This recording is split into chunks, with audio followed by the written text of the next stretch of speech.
সেনাপ্রধানের সে সময়কার 5ই আগস্ট পরবর্তী সরকার গঠনের সময় অন্তর্বর্তী সরকারের প্রধান হিসেবে পছন্দ ছিলেন না? তাহলে কে ছিলেন তার পছন্দে?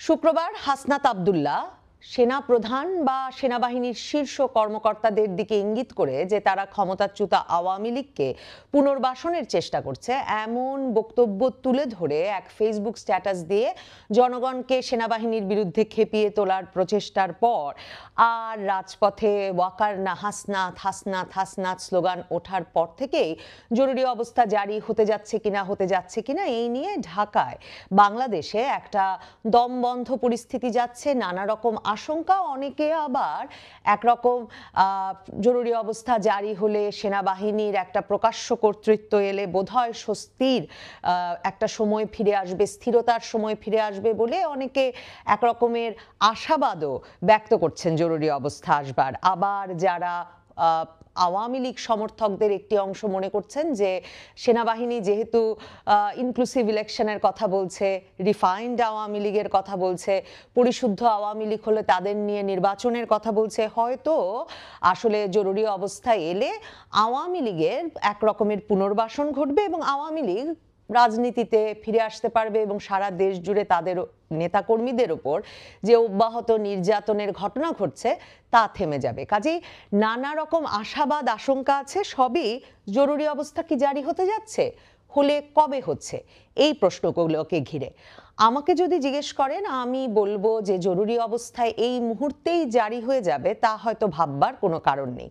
তবে এটা সত্যি, যেমনটা আমি বলে আসছিলাম, হাসনাত আব্দুল্লাহর এই স্ট্যাটাস প্রকাশিত হওয়ার পর থেকেই যে ওয়াকার না হাসনাত এই স্লোগান যখন উঠে গেছে, তখন বুঝতে হবে হয় ওয়াকার থাকবেন নইলে হাসনাত থাকবেন, না হলে দুজনেরই পতন হবে।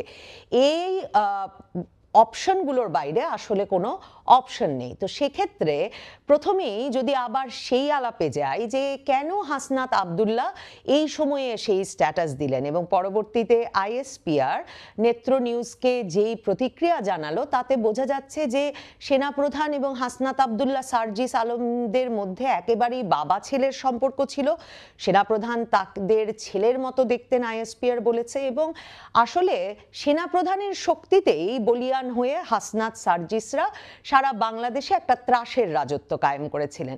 সার্জিস আলমের পরবর্তী স্ট্যাটাসে বোঝা যায় যে সেনাপ্রধান 25শে ফেব্রুয়ারি বিডিআর হত্যাকাণ্ডে নিহতদের স্মরণে সামরিক বাহিনীর পরিবারগুলো এবং সামরিক সদস্যদের সামনের এক স্মরণ সভায় যখন মিডিয়ার সামনে বলে ফেললেন এনাফ ইজ এনাফ, তারপর থেকেই আসলে হাসনাত সার্জিসদের একটা জানবার ইচ্ছা ছিল এবং যে কি কারণে তিনি তেমনটা বলেছেন, এবং সম্ভবত সেনাপ্রধান সে কথা নানাভাবে অথবা সরাসরি হাসনাত সার্জিসদের বলছিলেন যে এসব নৈরাজ্য আর বাড়তে দেওয়া যাবে না। কিন্তু আপনি যাদের অনেক বাড়তে দিয়েছেন তারা বাড়াবাড়ি ছাড়া আসলে আর কোন খেলা দেখাবেন? মানে তারা গ্যালারির উদ্দেশ্যে কি খেলতে থাকবেন? মানে ভাঙচুর, লুটপাট, অগ্নিসংযোগ, দাঁত কিরমির করে কথা বলা, কিংবা হুমকি দেওয়া, গুড়িয়ে দেব, ভেঙে দেব বলা ছাড়া আসলে হাসনাতের কি বা দেওয়ার আছে? কাজে এমন একটা পরিস্থিতিতে সম্ভবত একরকমের রীতিমতো দেউলিয়া হয়ে পড়ে এবং দেয়ালে পিঠ ঠেকে যাওয়ায় হাসনাতকে সেনাপ্রধানের বিরুদ্ধে ওই স্ট্যাটাসটি দিতে হলো। হাসনাতের পেছনে কি তাহলে আর কেউ ছিল? হয়তো ছিল। সেনাবাহিনীর ভেতরে যেই পক্ষটি ওয়াকারপন্থী নয় তারা ছিল, যারা সেনাপ্রধান সরে গেলে সেনাপ্রধান হওয়ার সম্ভাবনা দেখেন তারা ছিল, তারা হয়তো উস্কেছেন যে হাসনাত এমন একটা স্ট্যাটাস দিয়ে দিতে পারেন। কাজে এখন সেনাপ্রধানকে কি করতে হবে? দেখুন, সেনাপ্রধানকে আরেকটি কাজ আসলে করতেই হবে, সেটি হচ্ছে একই সঙ্গে হাসনাত আব্দুল্লাহরা আরেকটি খবর প্রকাশ করে দিয়েছেন, আসিফ মাহমুদ বর্তমান উপদেষ্টা তার সাক্ষাৎকারের ভিত্তিতে, যে সেনাপ্রধান ভীষণভাবে বিরোধী ছিলেন ডক্টর ইউনূসকে অন্তর্বর্তীকালীন সরকারের প্রধান করায়। সেনাপ্রধান ডক্টর ইউনূসকে একজন কনভিক্টেড পারসন, মানে একজন অপরাধী অভিযুক্ত ব্যক্তি, দণ্ডপ্রাপ্ত ব্যক্তি হিসেবে মনে করেন, এবং মনে করেন যে বাংলাদেশের 30-40% জনগণ যারা আওয়ামী লীগ সমর্থক তারা তাকে গ্রহণযোগ্য মনে করেন না, সে কারণে তার অন্তর্বর্তীকালীন সরকারের প্রধান হওয়া উচিত হয়নি। তো এমন একটা পরিস্থিতিতে কি আপনি দেখেন যে ওয়াকার সাহেব যদি টিকেও যান, জেনারেল ওয়াকার যদি টিকেও যান সেনাপ্রধান হিসেবে, তিনি কি তাহলে ডক্টর ইউনূসকে অন্তর্বর্তীকালীন সরকারের প্রধান রেখে বাংলাদেশকে একটা স্থিতিশীল অবস্থা উপহার দিয়ে নির্বাচনের দিকে হাঁটিয়ে নিয়ে যেতে পারবেন? যেমনটা তিনি বলেন 18 মাসের মধ্যে নির্বাচন, আসলে সেটা সম্ভব হবে না। কাজেই জরুরি অবস্থা জারির দিকে বাংলাদেশকে হয়তো হাঁটতে হবে, হয়তো জরুরি অবস্থা জারি হতে পারে। তবে তার চেয়েও যেটা আমার কাছে অনেক বড় সম্ভাবনা বলে মনে হয় সেটা হচ্ছে 1/11 মতো আরেকবার। আসলে 1/11 সময় কি ঘটেছিল, প্রেসিডেন্ট ইয়াজউদ্দিনের কে রাষ্ট্রপতি রেখে কিন্তু একটা উপদেষ্টা পরিষদ তখন বাংলাদেশে সরকার হিসেবে কাজ করছিল। 1/11 সময় মইনু আহমেদ গিয়ে আসলে সেই উপদেষ্টা পরিষদ ভেঙে দিলেন এবং নতুন সরকার গঠিত হলো এবং সেই সরকারের প্রধান হলো ফখরুদ্দিন আহমেদ। তার মানে জেনারেল ওয়াকারের বিশ্বস্ত, পছন্দ এবং তার যাকে মনে হবে যে তার অনুগত, তার বিশ্বাসভাজন এমন একজনকে প্রধান উপদেষ্টা করে একটা নতুন সরকার গঠিত হতে পারে। দুটো প্রতিশ্রুতি দিয়ে নতুন সরকার গঠিত হতে পারে। এক হচ্ছে আইন শৃঙ্খলা পরিস্থিতি স্বাভাবিক করা হবে এই সরকারের অধীনে, এবং এই সরকার দ্রুত একটা সবকিছু গুছিয়ে এনে একটা অন্তর্ভুক্তিমূলক সুষ্ঠু অবাধ নির্বাচনের দিকে হাঁটবে। তো এই প্রতিশ্রুতিগুলো দিয়ে সরকার গঠন 1/11 সময় মইনু আহমেদ কিভাবে করতে পেরেছিল? ধরুন বাংলাদেশে তো আমরা সবকিছু ভারত পাকিস্তান দিয়ে ব্যাখ্যা করে ফেলি। বাংলাদেশের সেনাবাহিনী আসলে ভারত পাকিস্তানের সরাসরি প্রভাব মুক্ত হয়েছে 80-র দশকের শেষ দিকে, যখন থেকে সে শান্তিরক্ষী মিশনে যোগ দিয়েছে। তো আমার কাছে এর সবচেয়ে বড় প্রমাণ কি? আমার কাছে এর সবচেয়ে বড় প্রমাণ দেখেন 71-এ স্বাধীন হওয়ার পর থেকে, মানে 70-এর দশক 80-র দশক জুড়ে বাংলাদেশের সেনাবাহিনী কি করেছে? বাংলাদেশের সেনাবাহিনীর ভেতরে শুধু কু, পাল্টা কু, হত্যা, মানে সামারি ট্রায়াল, বিচার, মৃত্যুদণ্ড এসবই তো চলেছে।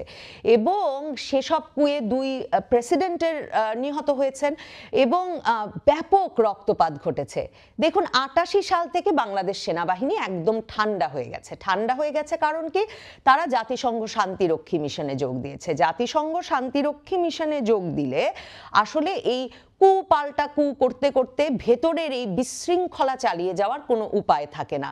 সে কারণে দেখবেন 90-এও যখন এরশাদ সাহেব ক্ষমতা ছাড়লেন, তাকেও কিন্তু একটা তত্ত্বাবধায়ক সরকার, শাহাবুদ্দিন সাহেবের প্রধান বিচারপতির নেতৃত্বে একটা তত্ত্বাবধায়ক সরকারের কাঠামো মেনে নিয়ে, 3 জোটের রূপরেখা মেনে নিয়ে ক্ষমতা ছাড়ার একটা পদ্ধতি তৈরি হলো। কিভাবে সেই পদ্ধতিগুলো বা 1/11 সেগুলো কার অ্যাপ্রুভালে, কারা অনুমোদন দিল? যেই পক্ষগুলো অনুমোদন দিল মইনু আহমেদ তাদের সম্পর্কে স্পষ্টত তার স্মৃতিকথায় লিখেছেন যে পশ্চিমা দেশগুলো এসে সেনাবাহিনীকে, 3 বাহিনী প্রধানকে 1/11-র আগে বলল যে এই দেশে বাংলাদেশে যদি সকলের অংশগ্রহণের নির্বাচন অনুষ্ঠিত না হয়, তখন বিএনপি একতরফা নির্বাচনের প্রস্তুতি নিচ্ছিল, যদি নির্বাচনটি হয়ে যায় তাহলে পশ্চিমা দেশগুলো জাতিসংঘকে বলবে যে বাংলাদেশের সেনাবাহিনী সদস্যদের যাতে কোনোভাবেই শান্তিরক্ষা মিশনে আর না নেওয়া হয়। তার মানে জাতিসংঘের এই শান্তিরক্ষা মিশন দুভাবে যে প্রভাব বিস্তার করতে পারে, দুটো প্রভাবই বাংলাদেশের দেখা হয়েছে। এক, পশ্চিমা দেশগুলো এসে বলতে পারে, তারা জাতিসংঘকে বলবে যে জাতিসংঘ যাতে আর বাংলাদেশকে না নেয় যদি তাদের প্রেসক্রিপশন অনুযায়ী নির্বাচন, রাজনীতি এসব না চলে। আর এবার জাতিসংঘের ভলকার টুর্ক যেটা বলেছেন 24-এ যেটা হয়েছে, যে তারা বলেছেন, জাতিসংঘ থেকেই বলা হয়েছে যে যদি গুলি চালানো হয় সরকারের নির্দেশে তাহলে কিন্তু জাতিসংঘের শান্তিরক্ষী মিশনে আর নেওয়া হবে না। এখন সেদিক থেকে ভাবলে বর্তমানে এখন যে পরিস্থিতি, তাতে জেনারেল ওয়াকারুজ্জামানের প্রতি আসলে জরুরি অবস্থা জারির কিংবা নতুন সরকার গঠনের সকল ইঙ্গিত, সকল সমর্থন পশ্চিমা দেশগুলোর দিক থেকে থাকার কথা। প্রমাণ কি? প্রমাণ তুলসী গ্যাবার্ড, ট্রাম্প প্রশাসনের গোয়েন্দা প্রধান, তিনি বাংলাদেশ সম্পর্কে সরাসরি বলেছেন তিনি এখানে ইসলামী খেলাফত, সন্ত্রাসবাদের বিকাশ দেখতে পাচ্ছেন, তিনি এখানে সংখ্যালঘু নির্যাতন নিয়ে উদ্বিগ্ন। এবং তার মানে বাংলাদেশ সরকার যেভাবে সংখ্যালঘু নির্যাতনকে রাজনৈতিক প্রতিক্রিয়া বলছেন, সেটা মার্কিন যুক্তরাষ্ট্র মনে করে না। ইউরোপ সহ পশ্চিমা দেশগুলো, মার্কিন যুক্তরাষ্ট্র তো বটেই, বাংলাদেশের বর্তমান আইন শৃঙ্খলা পরিস্থিতি নিয়ে উদ্বিগ্ন, বাংলাদেশে ঠিক কবে নির্বাচন হবে তা জানতে উদ্বিগ্ন। সেটা পরিষ্কার বোঝা যায় যে ব্রিটিশ হাইকমিশনার থেকে শুরু করে ইউরোপীয় ইউনিয়নের কর্মকর্তারা থেকে শুরু করে সকলে দলে দলে বিভিন্ন রাজনৈতিক দলের কাছে যাচ্ছেন, বারবার প্রধান উপদেষ্টার কাছে যাচ্ছেন এবং নির্বাচন কমিশনে যাচ্ছেন শুধু জানতে ডিসেম্বরের মধ্যে নির্বাচন হবে কিনা। Very interesting. Doctor Mohammad Yunus জাতিসংঘ মহাসচিব এলেন পরে, আবার একটু বললেন যে যদি অল্প সংস্কার হয় তাহলে ডিসেম্বরে, কিন্তু বেশি সংস্কার হলে নির্বাচন জুনে গিয়ে ঠেকতে পারে। জুনে তো নির্বাচন হওয়া সম্ভব না, বর্ষাকালে নিয়ে আমরা আলাপই করেছি। এরপরেই দেখুন এর দুদিনের মধ্য থেকে আবার ডক্টর মোহাম্মদ ইউনূস বলতে শুরু করলেন না না নির্বাচন ডিসেম্বরেই হবে। পুলিশকে ডেকে বলছেন, বিদেশি সংবাদ মাধ্যমকে বলছেন, সকলে বলছেন যাই হোক যতটুকু সংস্কার হবে হবে, আমরা ডিসেম্বরেই নির্বাচন করব।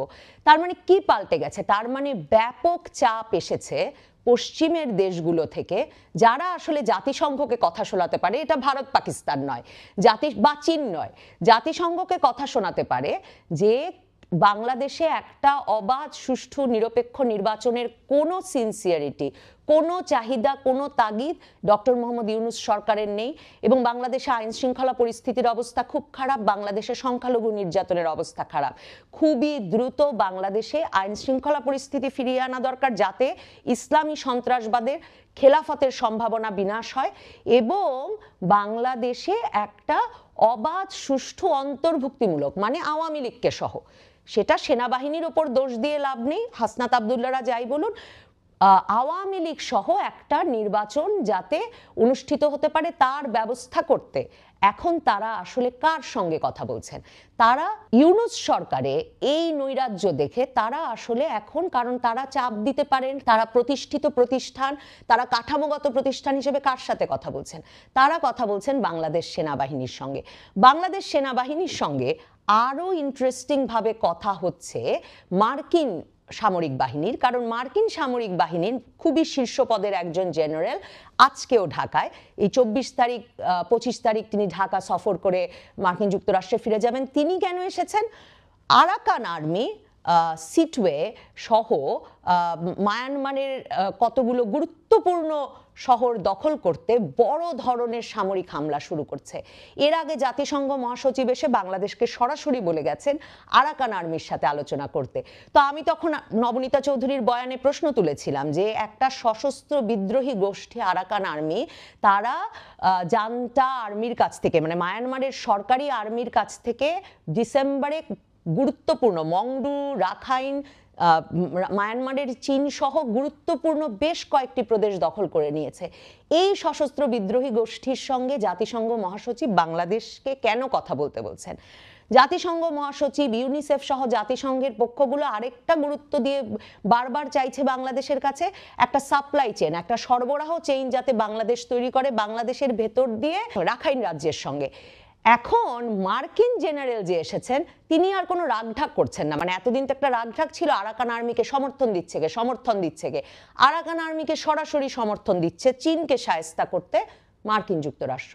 মার্কিন জেনারেল এসেছেন বাংলাদেশের সেনাবাহিনীর সঙ্গে কথা বলতে যে বাংলাদেশ আর্মি আসলে কি সাপ্লাই চেইন, একটা সাপ্লাই করিডর, যেই করিডর চাচ্ছিলেন জাতিসংঘ মহাসচিব, কি করিডর? তারা বলছিলেন সহায়তা করিডর, আর মার্কিন জেনারেল আসছেন জানতে কি সামরিক মানে সাপ্লাই করিডর বাংলাদেশ তৈরি করতে পারে, যেখান দিয়ে আসলে এবং কি ধরনের সহায়তা বাংলাদেশ এই আরাকান আর্মিকে তার এই রাখাইন রাজ্য থেকে, সে যে এখন সিটওয়ে সহ আরো 3টি গুরুত্বপূর্ণ রাজ্য জান্তা আর্মির কাছ থেকে দখলের জন্য বড় ধরনের অভিযান চালাতে যাচ্ছে, বাংলাদেশ সেনাবাহিনী সেখানে কি ভূমিকা রাখতে পারে? তার মানে মার্কিন যুক্তরাষ্ট্রের সামরিক স্বার্থের সঙ্গে ভূ আঞ্চলিক স্বার্থ স্বার্থের সঙ্গে সরাসরি এখন বাংলাদেশ সেনাবাহিনীর ভূমিকা জড়িত।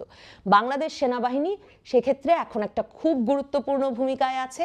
সেক্ষেত্রে জরুরি অবস্থা জারি হবে কিনা সে প্রসঙ্গ থাক, কিন্তু জেনারেল ওয়াকারকে তার কমান্ড ধরে রাখতে হলে আসলে বাংলাদেশ আর্মিকে এবং জেনারেল ওয়াকারকে তার কমান্ড ধরে রাখতে হলে সরকারে একটা বড় পরিবর্তনের সম্ভাবনা আমি দেখি। আমার মনে হয় এর মধ্যে হয়তো আলোচনা দেন দরবার চলছে যে ডক্টর মোহাম্মদ ইউনূসের ভবিষ্যৎ কি হবে। মানে হাসনাত আবদুল্লাহ, সার্জিস আলমের ভবিষ্যৎ আর ডক্টর মোহাম্মদ ইউনূসের ভবিষ্যৎ এক হতে পারে না। ডক্টর মোহাম্মদ ইউনূসের উপদেষ্টা পরিষদের অনেকের ভবিষ্যৎ কি হবে সেসব আলোচনা নিশ্চয়ই চলছে। ডক্টর মোহাম্মদ ইউনূসও নিশ্চয়ই আন্তর্জাতিক পরিসরে তার বন্ধু বান্ধব, তার প্রভাব বলয়ের মধ্যে ব্যাপক আলোচনা করছেন। যেসব জায়গায় তিনি ইন্টারন্যাশনাল ক্রাইসিস গ্রুপকেও ডেকে বলেছেন যে তিনি ডিসেম্বরের মধ্যে নির্বাচন করবেন, কাজেই সেই প্রতিশ্রুতিগুলো দিয়ে খেলাটা কিছুটা উল্টে ফেলা যায় কিনা সেই প্রচেষ্টাও চলছে। তবে বাংলাদেশের সরকারে একটা বড় পরিবর্তন আসছে, সেটা আমার মনে হয়।